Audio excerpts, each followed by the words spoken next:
आदरणीय मुख्यमंत्री जी, उद्घाटनकर्ता माननीय आलोक कुमार मेहता जी, मंच पर उपस्थित सभी विद्वान साथियों, सभागार में उपस्थित सम्राट अशोक के प्रेमियों, समय कम है और बहुत कम समय में अपनी बात मैं कहना चाहता हूं। भारत की जनता ऋणी है बिहार के मुख्यमंत्री के प्रति, जिन्होंने पूरे देश के इतिहास में ये पहले और अब तक के आखिरी मुख्यमंत्री हैं जिन्होंने सम्राट अशोक जयंती के अवसर पर राजकीय अवकाश की घोषणा की है।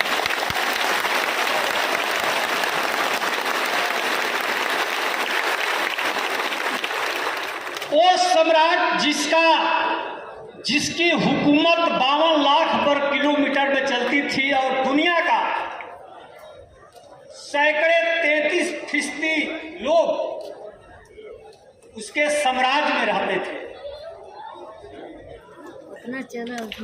और प्राचीन काल में सम्राट अशोक ने कन्वेंशन कराने के लिए पाटलिपुत्र में अशोकाराम बनवाया था और आधुनिक काल में माननीय मुख्यमंत्री ने अशोक कन्वेंशन सेंटर बनवाया।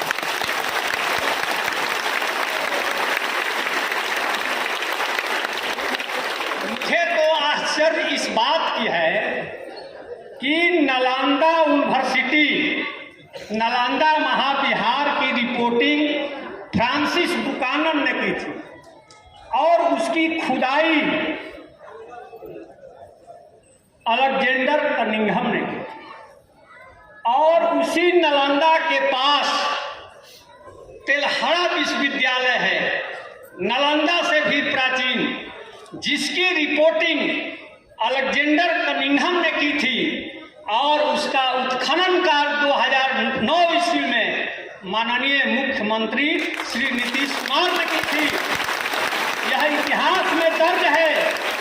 मैं तो कहता हूं कि इस दुनिया में जब माननीय मुख्यमंत्री जी ने जन्म तिथि की घोषणा की थी, भारत के इतिहासकारों में तूफान मच गया था कि कोई इतिहासकार नहीं जानता है कि सम्राट अशोक की जयंती कब पड़ती है, तिथि नहीं मालूम, तो मुख्यमंत्री को कैसे मालूम होगा? अरे भाई, आप सम्राट अशोक के आदर्शों पर, सिद्धांतों पर चलिएगा तब न जानिएगा कि सम्राट अशोक की जन्म तिथि कब है। कि हवाई इतिहास लिखने से कोई नहीं जानेगा। भारत नहीं, आपको इस मंच के माध्यम से मैं बोलना चाहता हूं कि सम्राट अशोक के सिद्धांतों को अपनाने के लिए दुनिया के बड़े बड़े राजाओं के बीच में होड़ लगी थी। श्रीलंका के राजा जिसने अशोक के जमाने में ही देवानम पिय की उपाधि धारण की थी, और चीन का राजा लियांग वुडी, चीन का राजा जिसको चीन का सम्राट अशोक कहा जाता है, चाइना में सम्राट अशोक का मंदिर बनवाया था और वो मंदिर आज भी है। ये बात 6वीं शताब्दी ईस्वी की मैं कह रहा हूं। और 12वीं सदी में कंबोडिया का राजा जयवर्मन सप्तम, नाम नोट कर लीजिए, जयवर्मन सप्तम कंबोडिया का राजा 12वीं सदी में चैत्र शुक्ल अष्टमी को सम्राट अशोक की जयंती मनाता था, और वो भी 7 दिन। यह वर्ल्ड के हिस्ट्री में रिकॉर्ड है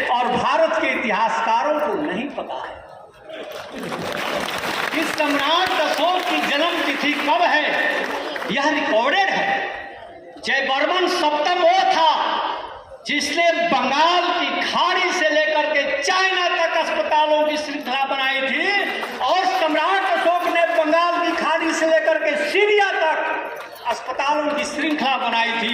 यह भी वर्ल्ड हिस्ट्री में, विश्व इतिहास में दर्ज है। चूंकि मेरा व्याख्यान रिकॉर्ड हो रहा है, यह मैं जानता हूं, और यह भी जानता हूं कि मैं प्रोफेसर के रैंक पर हूं। इसलिए पूरी बात मैं होशो हवास के साथ कह रहा हूं। ये भारत के इतिहासकार जिन्होंने घूरा पर से उठा कर करके मूरा को लाया और कहा कि यहीं से मौर्य हैं, व्याकरण नहीं मालूम है, ग्रामर नहीं मालूम है कि भला मूरा से मौर्य शब्द कैसे बनेगा, न पाली में, न प्राकृत में, न संस्कृत में।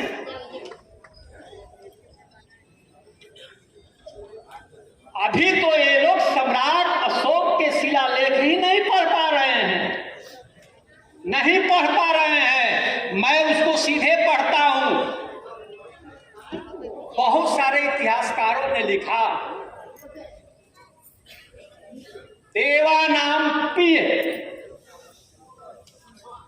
देवताओं के प्रिय राजा अशोक। मैंने सोचा कि जरा पढ़कर हम भी देखें।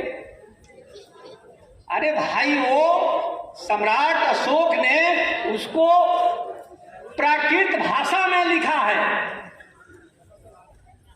तो वो देवानाम प्रिय नहीं, ये तो संस्कृत भाषा का शब्द हो गया।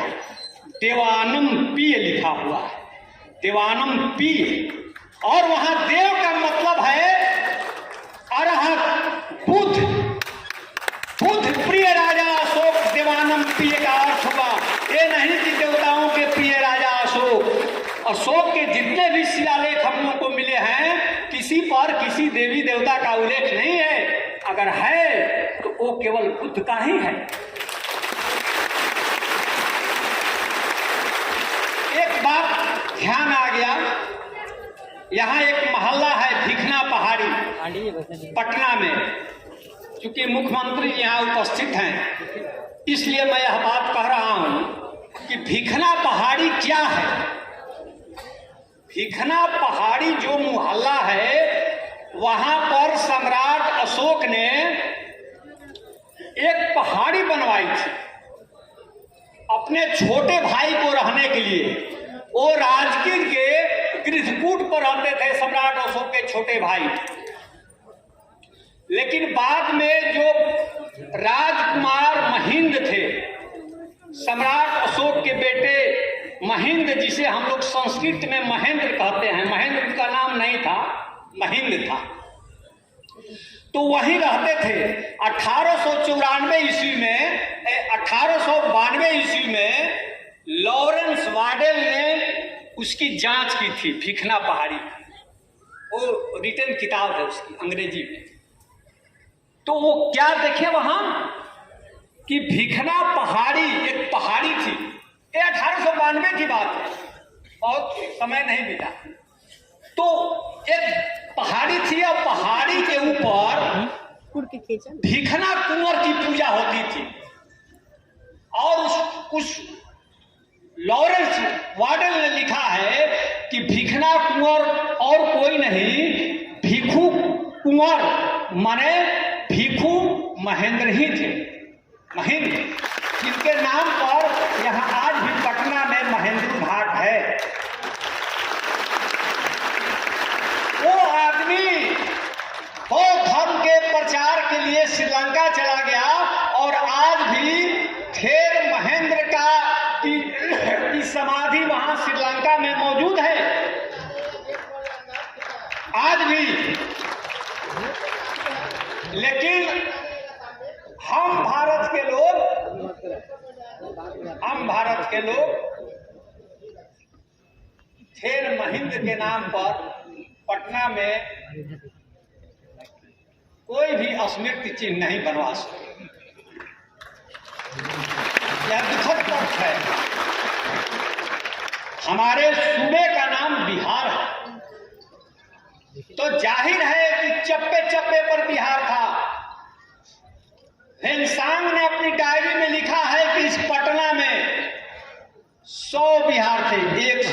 अब सोच लीजिए, सम्राट अशोक के बड़े बड़े लाट थे, बड़े बड़े स्तूप थे, उस समय पटना कैसा रहा होगा।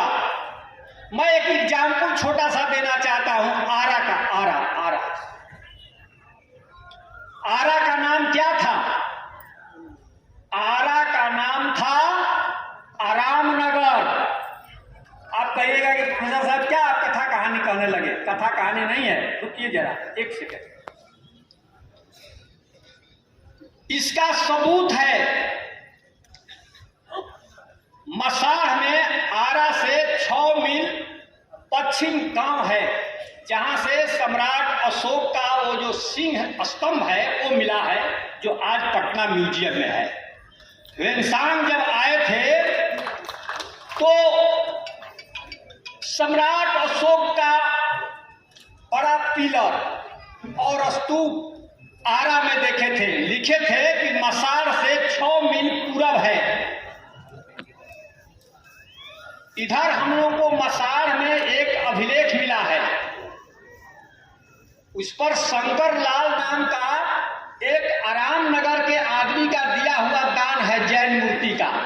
उसी पर लिखा हुआ है कि इस शहर का नाम था आराम नगर, और आराम नगर का एक ही अर्थ होता है जहां पर बहुत सारा बौद्ध विहार हो, और जो बौद्ध विहारों का नगर है वो आराम नगर है, और वही आराम नगर आज आरा है।